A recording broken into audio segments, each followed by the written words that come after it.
let me paint you a picture quickly. That's the first thing I need to do. Let me get my brush. So I had been reading on my Kindle for so long, and I love the idea of my Kindle. I love the portability of it and everything like that.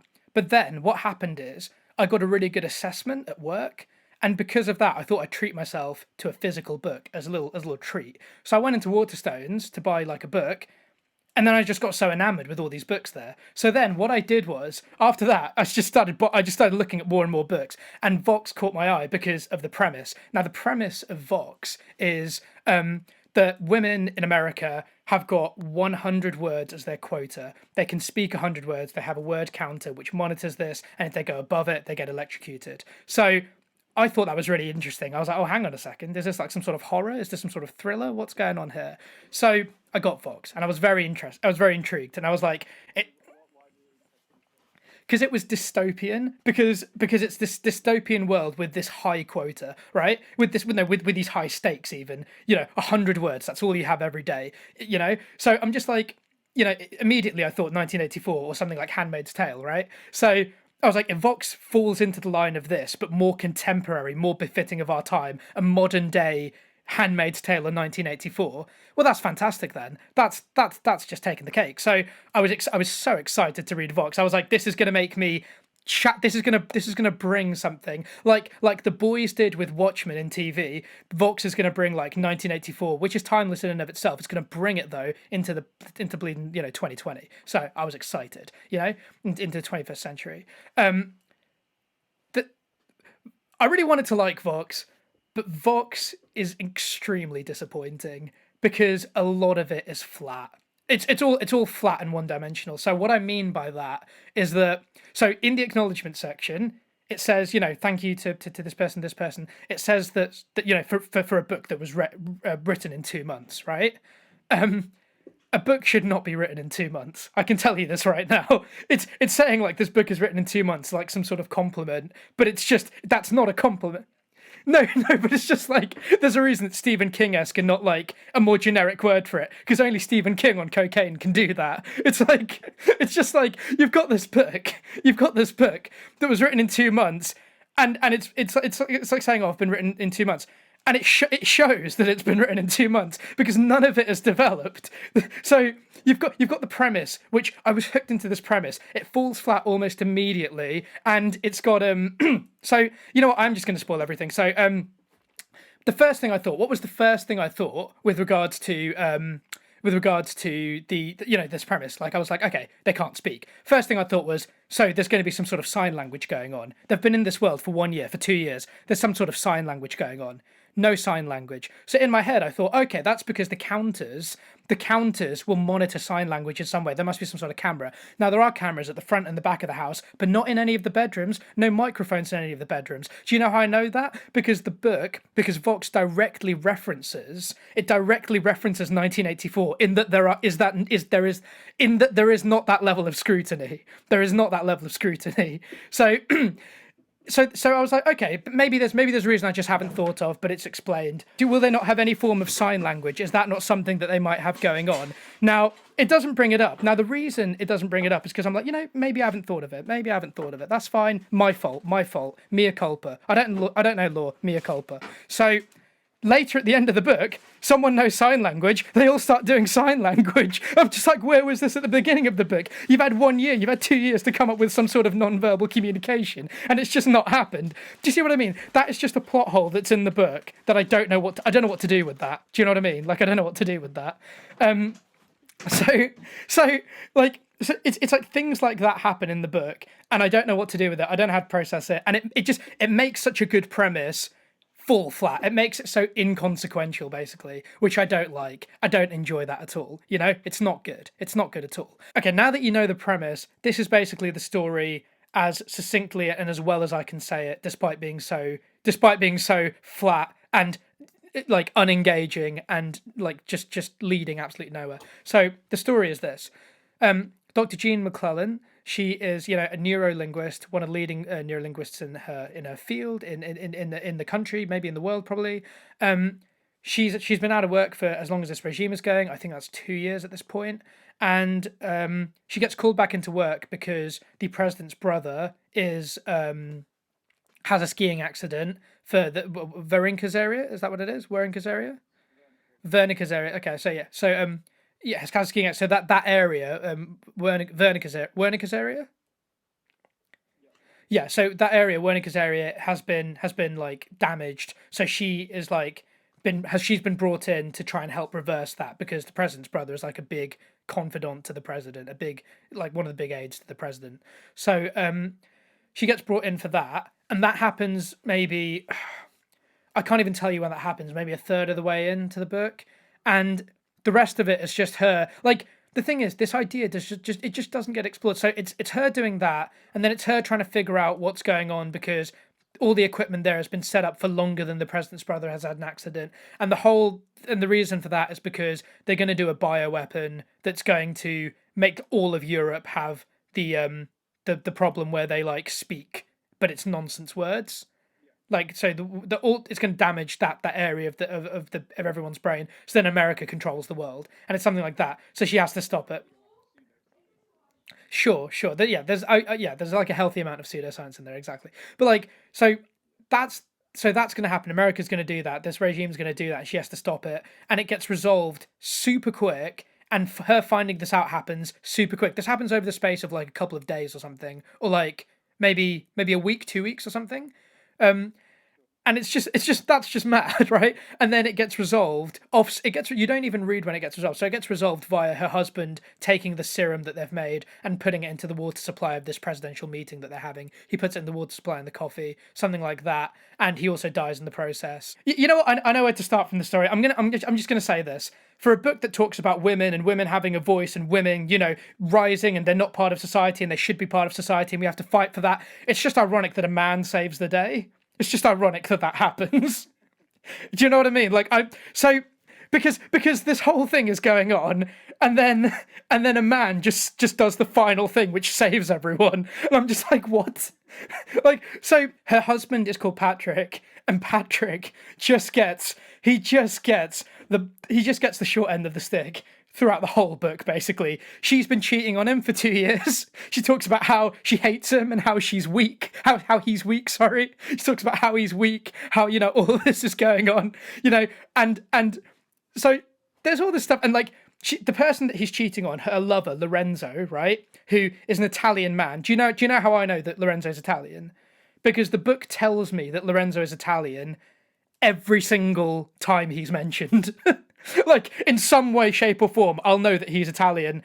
It's whether it's how he occasionally says Italian phrases, whether it's his continental voice, whether it's him talking about home, whether it's whether he calls Jean Gianna because that's Italian, whether you can smell the espresso on his lips. I get it. He's Italian. Every man should be Italian. I get it. So it's just hilarious that her husband saved the day when it's a story about like women rising up.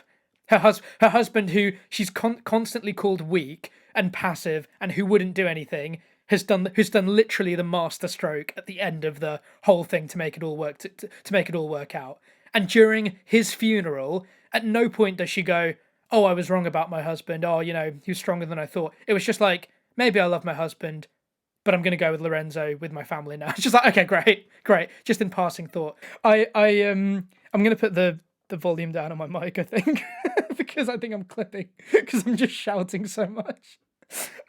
Patrick is weak. Patrick doesn't stand up to this new regime.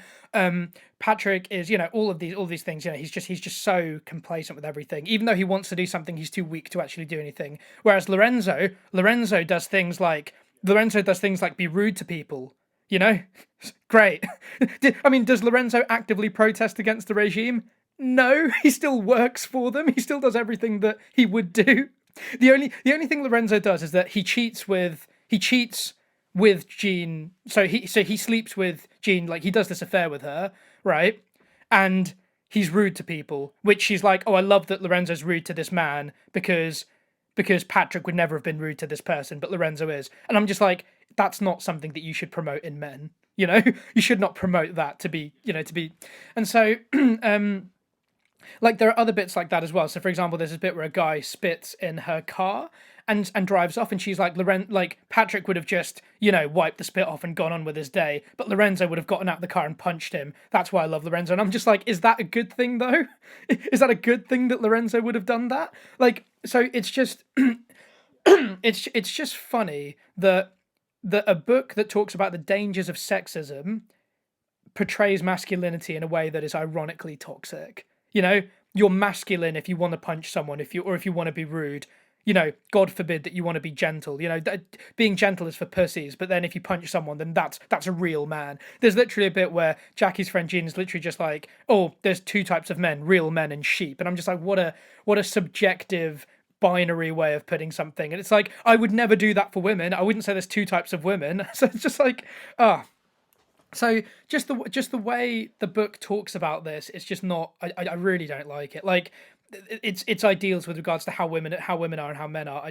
I don't think it works. So yeah, speaking of all of this, the main character, Dr. Jean McGlennon. So she is a neurolinguist. Sorry, she's a neurolinguist that is, before this whole regime happened, she was leading in her like respective field, right? So she was she was doing groundbreaking work on like Wernicke's disease, or Wernicke's area. So she was doing groundbreaking work on that. She gets taken out of, because of the regime. She's out of work, but then because something happens, she then gets brought back in to do work because she was a leading authority on it.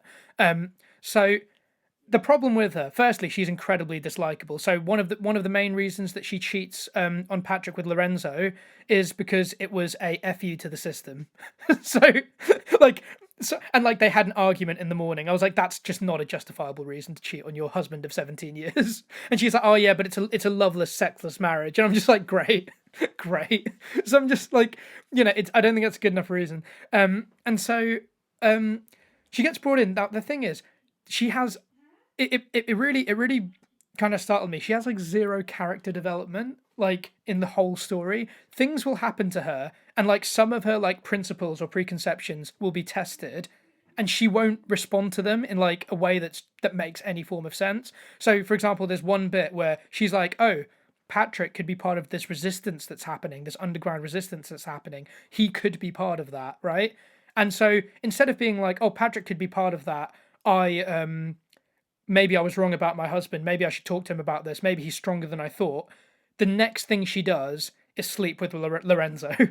and then the next thing they do after that is schedule another time to sleep with each other again. And I'm just like, okay. And then like, there's a bit where they like everything is so heavily monitored at her place of work because she's a woman, so she's getting heavily monitored. And her friend, who's a colleague, who's also a woman that's getting brought in, is now missing. Right? She's now missing.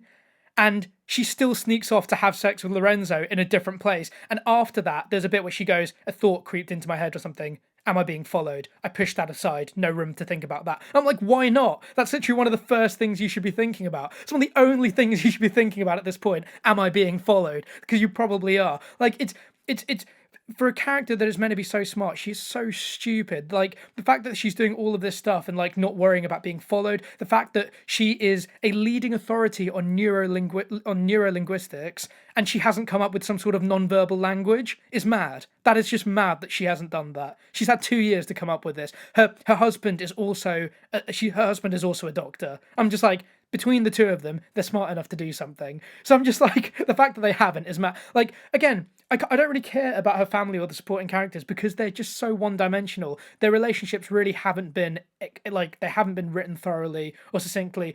Her son is basically getting, like, kind of Hitler Youth in a way. So her son, so she has two twins as well, but we don't really know anything about them. We don't really care about them because why should we? Because the author doesn't care about them. So, her son Stephen is getting like raised on this like propaganda of men and women and traditional Christian roles and women should be in the kitchen and all that stuff.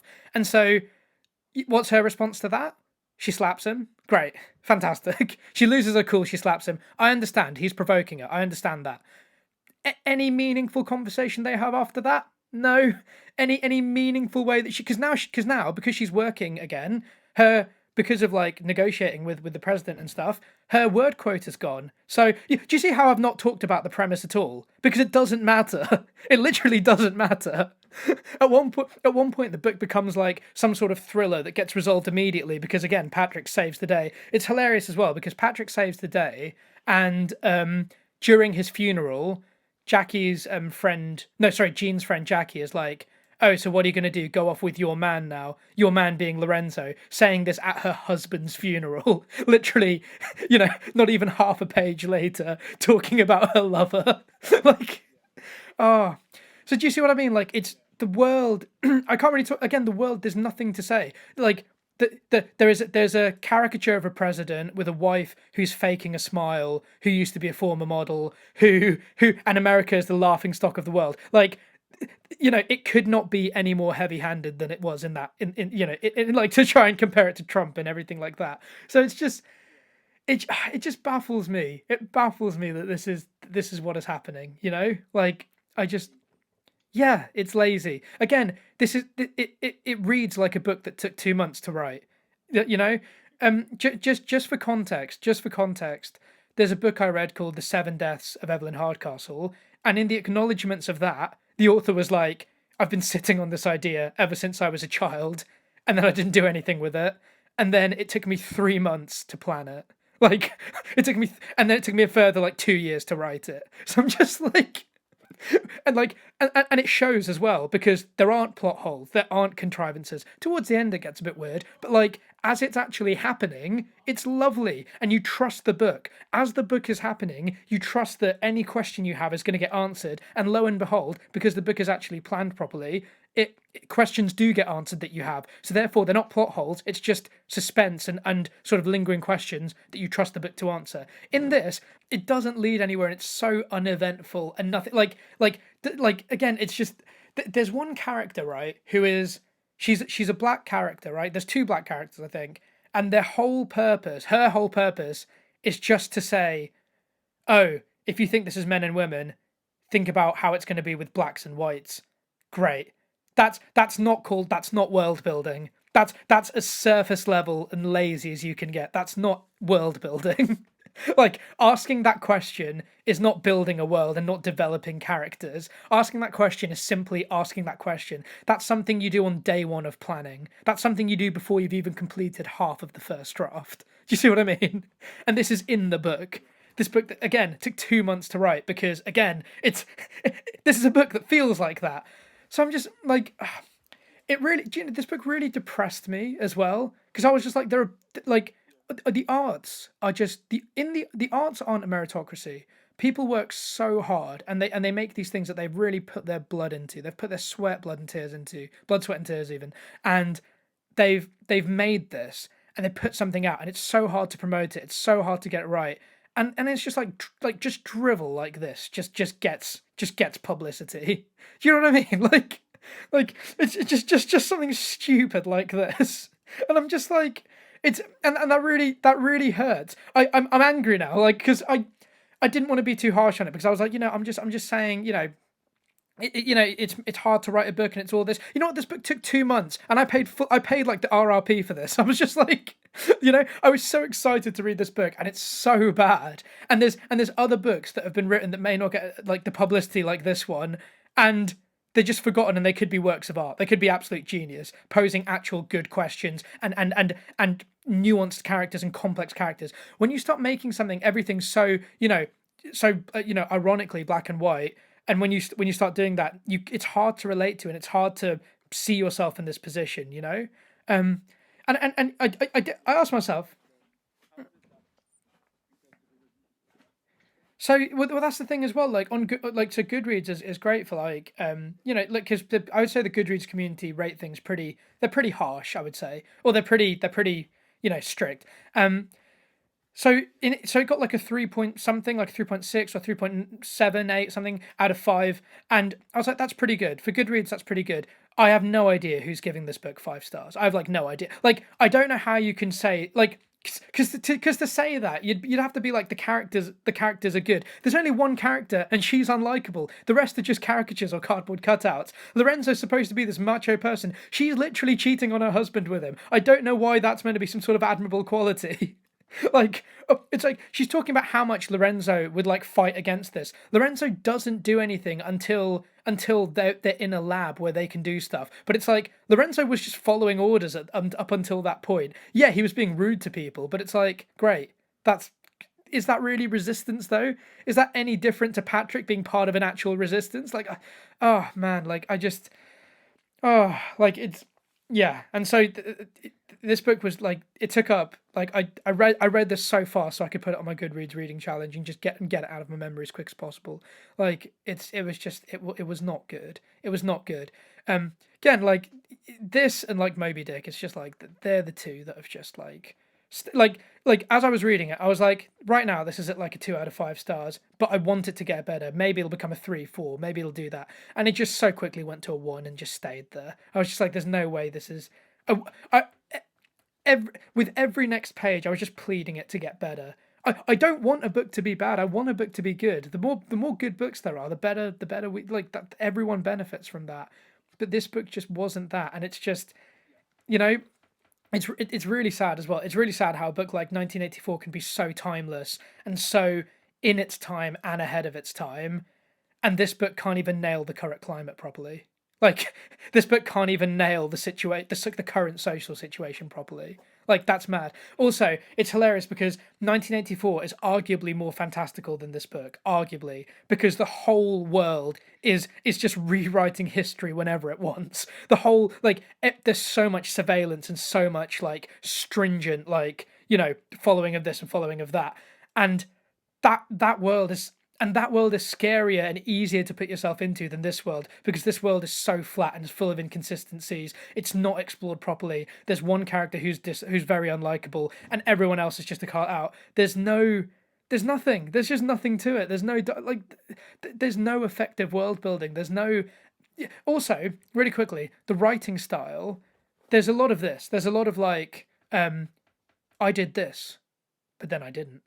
This happened, or maybe it didn't. I walk out of the car and then I slap him in the face, but I didn't. And I'm just like, stop it. Like it's just this one technique that keeps getting used every other page. And I'm just like, why? Like it just keeps getting used. And I'm just like split like I didn't really notice it. And then it just kept getting used. And I'm just like, this is not good writing. This is just the same thing being said again and again and again. It's again, oh, like I don't know, like I'm just I'm at a loss for words. Like I feel like I really have I got my point across. Is what I'm saying. Have I got my point across? You know. Again, as with Moby Dick, I read this book so you didn't have to. Like I'm reading these things so I can say that I fully read this cover to cover, and it's not good. I would not recommend anyone to read this.